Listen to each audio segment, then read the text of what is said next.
What's up, guys? Happy Tuesday. We are back. We have been on a hiatus, but it's not been an intended hiatus, really. No. We had the holidays come up, then one of us wasn't feeling well, and then we Yeah.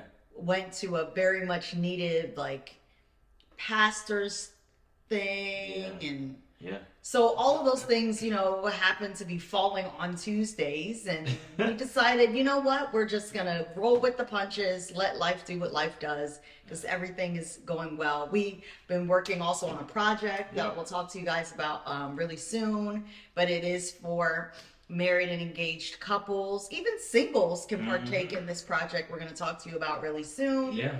So, life's been lifing, but not in a bad way. Not in a bad way. Not in a bad way. But we're back on it, We're back. and we are aiming to not miss any more Tuesdays this year. Yeah. So it is what it is. But listen, welcome to another episode of Breakfast with Mark and Jen, Yeah. where we help your Christian marriage thrive. And today we have an interesting topic for you. Yeah. It still is on the subject of marriage, but probably coming from an angle you're not expecting, because the topic is how to live with a pregnant woman. So this is Oh probably boy. Oh boy. this is probably more for the guys, because the women obviously are going to be the ones that are pregnant. But you know what, ladies? I think you could probably learn some things too, because sometimes the way pregnancy hits you, it catches you off guard and by surprise. And Oh boy. he's saying a lot of old boys and sipping on his hot beverage. So I'll just go ahead and jump in and say that a lot of times pregnancy throws you unexpected curveballs for the man and for the woman. Okay. I honestly always thought I was going to be the woman who had easy pregnancies. Yeah. I think maybe because I was young Yeah. when we got married, so I was young when I had my kids. I think also because I've always been blessed with great health. And so being in my 20s, coupled with being in good health, I think I just assumed I was going to have relatively easy pregnancies. Right. And the first pregnancy threw me for a loop. Yeah. I was sick the Yeah. entire 9 months. Yeah. And I didn't have morning sickness. I had all day sickness. I tried so many different, I tried so many different recipes, like remedies. Somebody from the Caribbean told me to eat papaya. I actually don't like papaya, No. even when I'm not pregnant. When I was pregnant, I didn't enjoy it anymore. So Yeah. I never got to see if that worked, because I took one bite and I was like, yeah, I forgot I don't like papaya. Yep. Then people were like, try ginger everything, ginger ale, ginger tea, ginger chews. My daughter was like, okay, okay. And then I tried the saltine cracker chips. Trick. Yeah. So my doctor said, listen, with your level of nausea, have saltine crackers by your bed. Try to eat a couple in the morning before you get up. Like maybe you're getting up too fast and Right. it's throwing off your equilibrium. Right. To this day, I don't even like saltine crackers. Right. I still won't eat them, guys. And my daughter is been here for over a decade. Yeah. And I still can't eat a saltine cracker. So that's what I wanted to start with, is that it can throw the woman for a loop, and I think because of that, it can throw now the husband for a loop. Oh yeah, it throws us for a loop. I think throwing us for a loop is an understatement, because we're sitting here like, okay, we're excited, we're happy, and we're trying to accommodate our wives as best as possible. But it just seems like, why didn't somebody tell us it was gonna be like this? Why didn't somebody tell me also? Oh, okay. I'm just offering another side. It's like And that I'm not song. saying your job is easy. Nobody told me the road would be easy. Right. But, men, the woman has to deal with a lot. And Right, like carrying another human. Yes. Yeah. And I'm not diminishing that Right. and trying to say that's easy at all. Yeah. And I think that men go through things as well, but it's just different. Yeah. And I think that we should be sensitive to what a woman goes through. And then men have an opportunity, after the fact to maybe tell their side of the story. Because here's a tip for a man. Please watch what you say. Yes. While your wife is pregnant. I beseech you, therefore, brethren, by the mercies of God. I mean, you just gonna have to watch what you say, because a lot of times, no matter what you say, it's not going to work out for you. So just watch what you say. Not whatever you say is not going to work out. Yeah, for you. because if you say the sky is blue today, what a beautiful sky. Depending on how she's feeling at the moment, she may say that sky ain't blue. Listen, I don't want any husband on this live or on this YouTube. Let me go back to drinking. Or any husband who's engaged, so a husband to be, to feel like now they shouldn't have kids because his wife's going to just turn into some monster. Oh no, it's not a monster. I'm not saying that at all. I'm just saying watch what you say, because it just may come back and it may backfire on you. Now listen, but on a serious note, I think that men should walk into this season when their wife is pregnant, when their wife is expecting. They should walk into this season as a season of growth and say, as a man, how can I develop my sensitivity and become more empathetic to what my wife is going through? That's good. How can I walk into this with an open mind and say, I'm so excited, I'm so happy that we're about to bring new life into this world. How could I just grow in my sensitivity? Because naturally we don't have as much as we should have. We're going to have to learn it. So that's good. So yeah. So your first tip is take it as a time to say, how can I be more in tune with her emotions, what she's going through, and how can I be more sensitive to what she may be experiencing? Absolutely. And then you did give them a tip. You also, so I guess that's the second tip, because you did say watch what you say. That was the first. But you know what? Even though the subject is how to live with a pregnant woman, I would say for the ladies, try as best as possible in your season of pregnancy to not hold your husband to a standard of mind reading. You really have to express what you want or what you need. So with my first pregnancy, I was so sick that a lot of times it was hard for me to even do laundry. And my husband will tell you, I am on top of laundry. I'm like every other woman. It's not that I'm like, oh my gosh, I just love laundry, but I also hate it being piled up more. Yeah. So he'll tell you, like, I have laundry days. I'm on it. My kids are now old enough to do their laundry. I'm on it when it's their laundry day. But my first pregnancy, I felt so sick, so overwhelmed. I think I was also emotionally distraught. I couldn't believe how sick and how weak I felt because I'm used to being a woman that is not lazy and laying in the bed. Right. So the whole thing was just new for me. I didn't like it. And my husband came home from work one day and he says, man, I mean, you couldn't do one load of laundry? See, I told you, watch what you say. He was like, one load? So now I was already feeling bad all day because it was one of those days where I didn't leave the bed much. So I'm already feeling bad about myself, saying, what is wrong with me? Why is this pregnancy so difficult? He doesn't know that I'm feeling that bad because when he comes home, what he saw was a picture of a woman in pajamas watching Investigation Discovery. So he probably is thinking, nah, I haven't been to work all day. I've been out in the fields all day. All day. And I come home and you're in like fresh pajamas, feet up, watching Investigation Discovery. What he didn't know is that I felt absolutely horrendous that day. I literally only had enough energy to like take a shower, put on fresh pajamas. I was watching TV. I was like getting food as I could, but I couldn't keep anything down. And so I'm feeling bad about myself because now I'm also feeling lazy. And I'm telling myself, Jen, this is ridiculous. How are you not? But because he doesn't know all that, he's like, you can do one little laundry. But then to make matters worse, I didn't explain all of this to him. What I said was, I know you're not coming in here after 8 hours of working without having to carry another human and asking me about laundry. Because my brain said he should know that if he sees me in bed with pajamas on at this time of the day, I must be feeling bad physically and emotionally. That's what my brain said.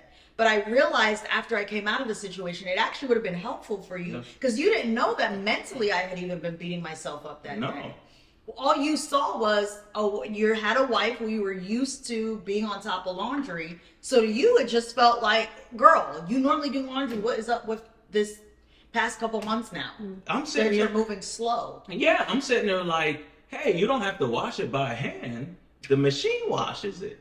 See. So what kind of sickness Wow. What prevents you from just tossing it in?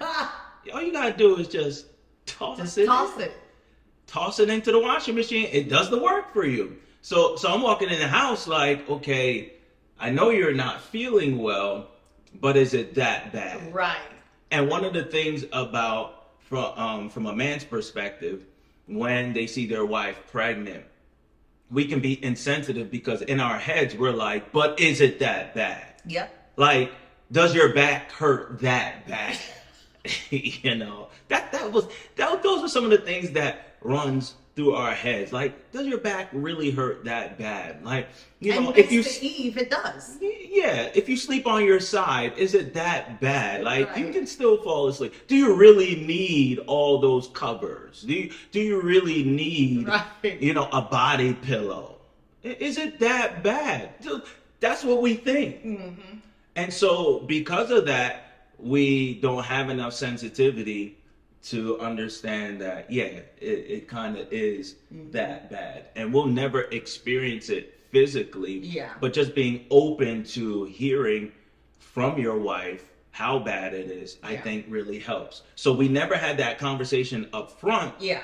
That conversation would have helped prevent an argument if we just said, hey, this is how I'm feeling on both sides. Yes. Because it wasn't the first day I walked in and saw laundry not done. It's because day after day, a week went by, another week, then I'm like, okay. But I could have said earlier on, hey, how do you feel about doing the laundry now that you're not feeling well? What's going on? I could have expressed that. Nah, I held it in.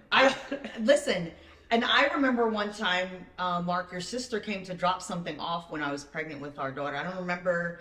I think she was dropping something off or just wanted to see how I was doing. Yeah. And she walked in the kitchen. We were still living in the condo at the time. And she literally looked at me and said, oh, you must feel really bad because look at how many dishes are in your sink. Because she was like, this is just not characteristic. Because at this point, guys, I was working a small business from home. Yeah.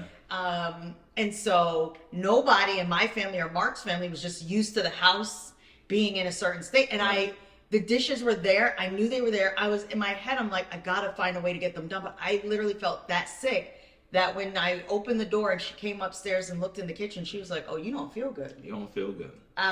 It was easy for her to notice, but difficult for me to notice. And I think because she doesn't live with me, right? The other tip I had, Mark, for guys on how to live with a pregnant woman is call in whatever reinforcements you need to. Yeah. And by that I mean, if you're blessed to live with or near family or friends that are like family, call them in. Actually, don't be, if it's that bad, don't be ashamed to say to maybe one of your wife's friends, hey, she's really not feeling good. And I'm not a guy that cooks if you're a guy that doesn't cook or you're a guy that has a crazy work schedule. Mm-hmm. Can I get you to like maybe just bake us a pasta for this week?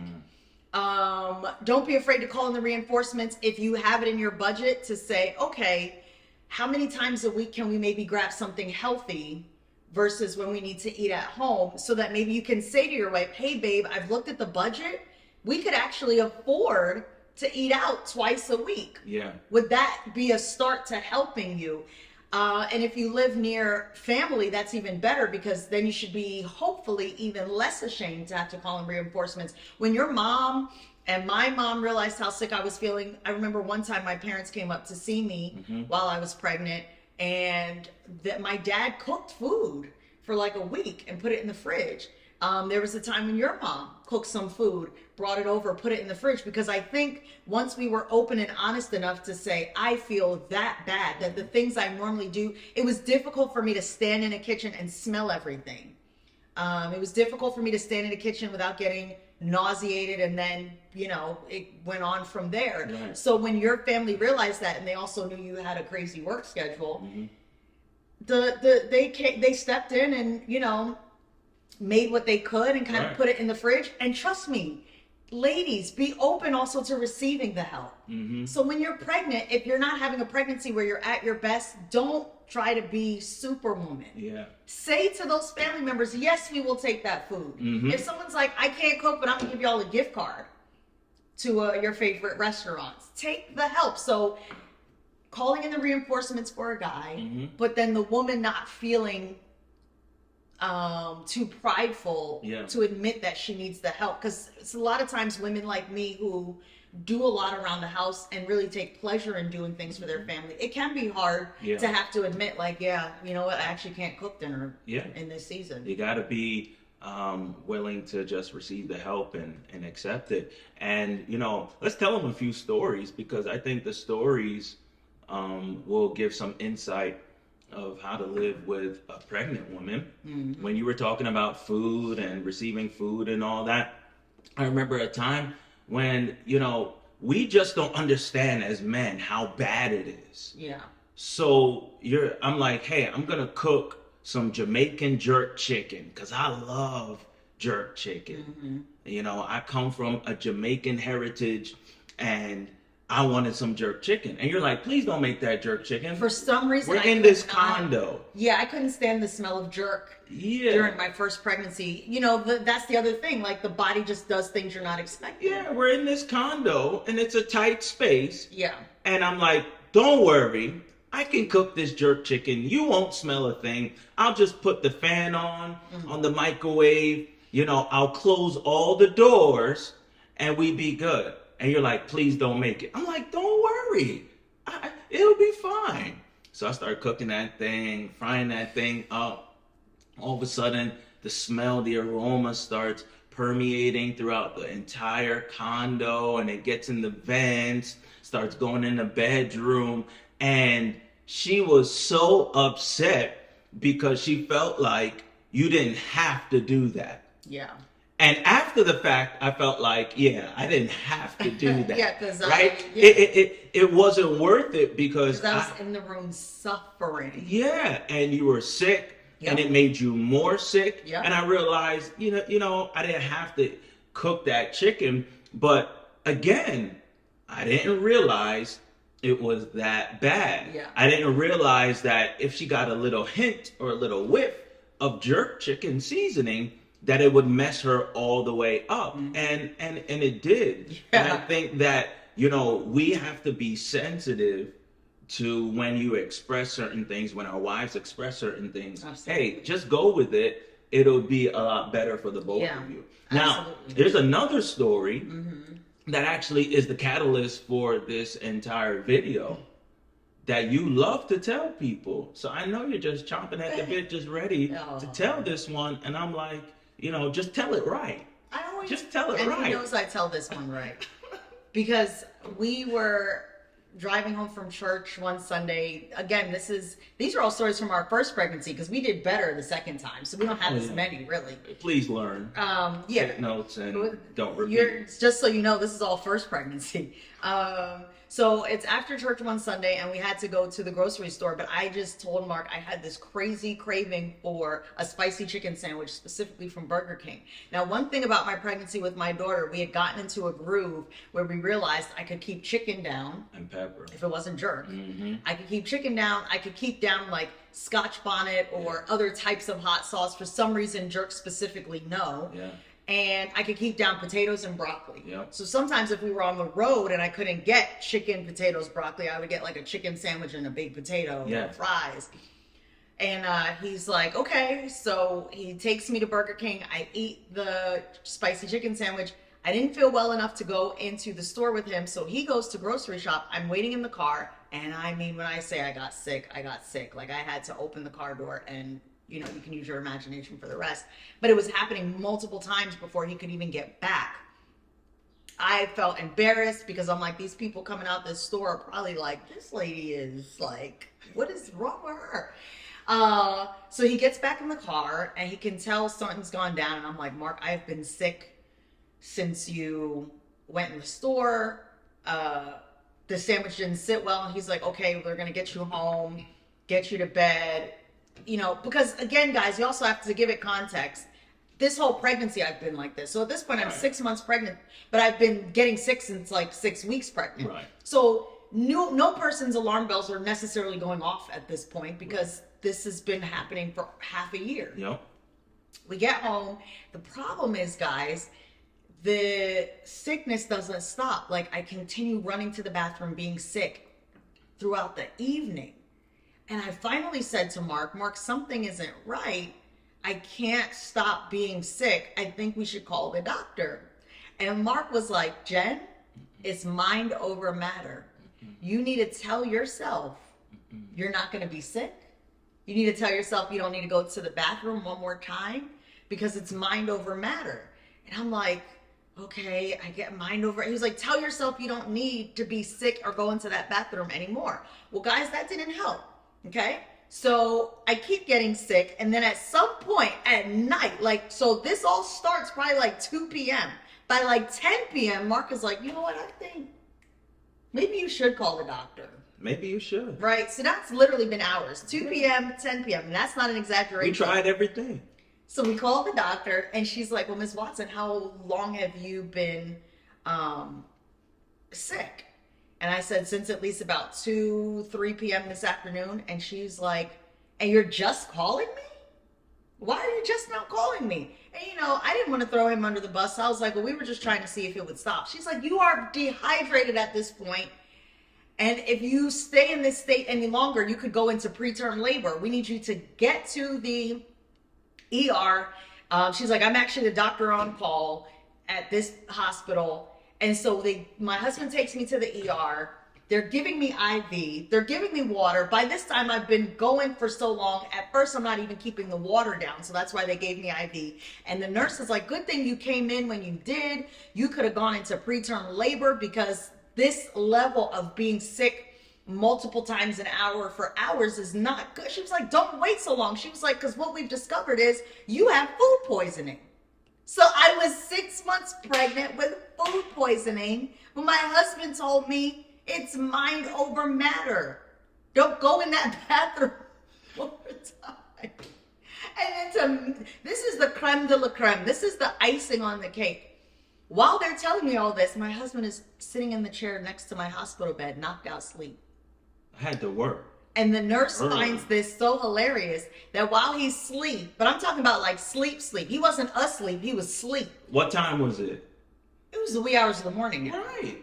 It's like 2 a.m. Right, but like if my spouse is in the ER, I'm staying up because I want to hear every word the doctor and nurse is saying. I'm not going to miss anything because he'll tell you how I read the backs of medicine labels. Like, I'm going to hear everything the doctor and nurse says. It's not going to be left up to interpretation. I figured they could handle it. They knew what they were doing.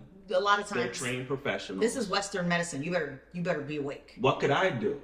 I've actually already pray and ask questions when things don't sound right. I had done enough, and I was turning it over to the expert. No, this is Western medicine. You need to be awake. So, anyways, he's in his chair, not asleep. He's asleep. Because the head is back, the mouth was slightly open. The nurse found this so hilarious that she looked at him and says, and Mr. Watson, as for you, you need to keep it down because you are being extremely noisy and waking up the other patients. And then she just starts laughing and I'm like, ma'am, it's not that funny. But all in all, what I will say though is by the time I got pregnant the second time and we noticed this same pattern of getting sick, my husband never said to me ever again, it's mind over matter. He started saying, what do you want me to do? What do you want to do? What do you want? Do you want to call the doctor? Do you want ginger tea? He's like, whatever you want, that's what we're going to do. What do you want? Because I learned that, okay, let's do it your way. Because if we do it your way, then I stay out of trouble. I stay out of trouble. But seriously, I think that it's a lack of sensitivity. Mm-hmm. It's a lack of sensitivity. And your personality is very mind over matter anyway. Oh, yeah, because I'm going to push through it. Yeah. I'm going to push through it. And I just felt like, hey, you've been sick the whole time. Maybe you're just sick today. Not that it's the cause of something that you ate, right? So, but you learn from it and you're like, oh, but when we're in a specific season in life or when there are other things we have to take into consideration, like the fact that you're pregnant. Mm-hmm. Well, that changes everything. You should be a lot more sensitive. You should be a lot more investigative, and you should be a little bit more quick Yeah.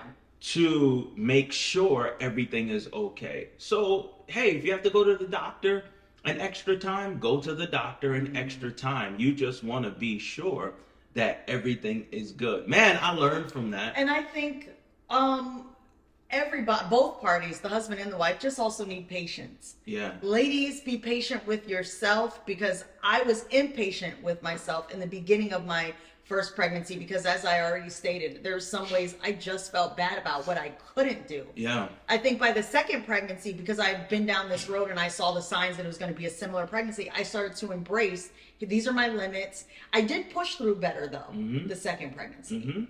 I did better with laundry. I did better with cooking, because by that time you were working and in graduate school. Right. I think patience is excellent. And I just want to say this about patience. From a guy's perspective, Yeah. we're going to have to be very patient on many levels when our wives are pregnant, especially when it comes to intimacy, right? And I bring this up a lot because I feel like this resonates with men. That we see our wives and, you know, we're used to a certain rhythm as it relates to sex, but then all these other factors start to get in the way. Yeah. And it may not be as regular or as consistent as you're used to. And then you're saying, but is it a big deal? Why is it that much of a problem? Can't you just push through it? Why?